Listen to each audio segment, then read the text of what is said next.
Centrale Marseille, c'est très généraliste.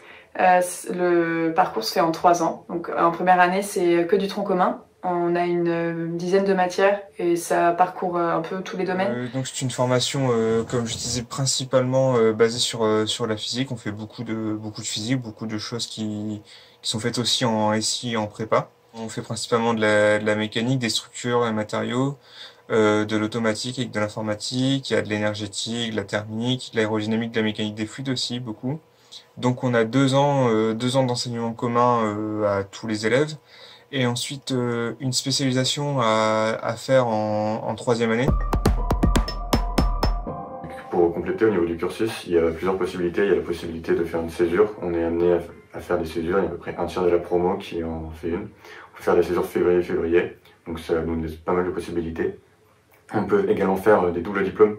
Il y a beaucoup d'écoles partenaires avec lesquelles on peut faire des doubles diplômes. Donc là, on est 2 ans à Centrale et après 2 ans dans le pays où on fait le double diplôme. Donc il y a pas mal d'opportunités de double diplôme, que ce soit en France, en Europe ou même dans le monde. On peut faire aussi une troisième année de substitution, donc c'est-à-dire que vous faites votre troisième année dans une autre école.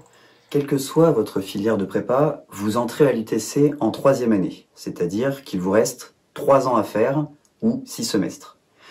Durant ces 6 semestres, 2 semestres sont dédiés à des stages de 6 mois. En quatrième année, le stage assistant ingénieur, 6 mois durant lesquels vous serez hors de l'école. En fin d'études, dernier semestre à l'école, le projet de fin d'études, PFE, et le dernier stage que vous réaliserez, également de 6 mois. Durant les autres semestres, ou stages, vous devrez réaliser ce qu'on appelle une compétence internationale. L'UTC vous demande, en effet, en accord avec la commission titre d'ingénieur, de réaliser un stage ou un semestre d'études, 6 mois donc, à l'étranger. Vous avez donc le choix de faire un semestre d'études dans une université partenaire, ou alors de réaliser un de vos stages à l'étranger. À l'UTC, il y a une vie après les cours. Et cette vie, je peux vous le dire, est bien fournie. L'école a en effet près de 120 associations, toutes actives et sur des sujets très divers et très variés. En plus de pouvoir vous faire une expérience personnelle, cela va vous permettre de valider à l'échelle de l'école ce qu'ils appellent l'expérience associative. Des associations sportives, musicales, voire événementielles. C'est qu'il y a énormément d'associations au sein de Centrale et de tout type.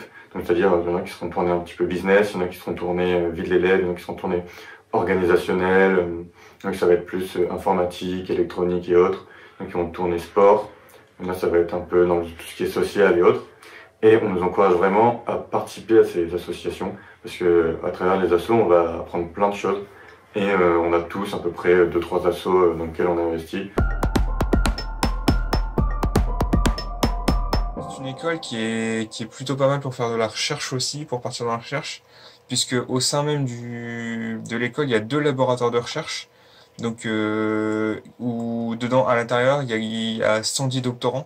Donc, au niveau de l'emploi après, il y a 50% des élèves qui trouvent un emploi dès la sortie de l'école. 85% de ces gens-là, c'est des CDI. Et ensuite, en temps moyen, l'embauche est 1 mois. Donc, autant dire que même si en ce moment, on va revoir les statistiques avec la crise sanitaire, mais normalement, on trouve du boulot assez rapidement.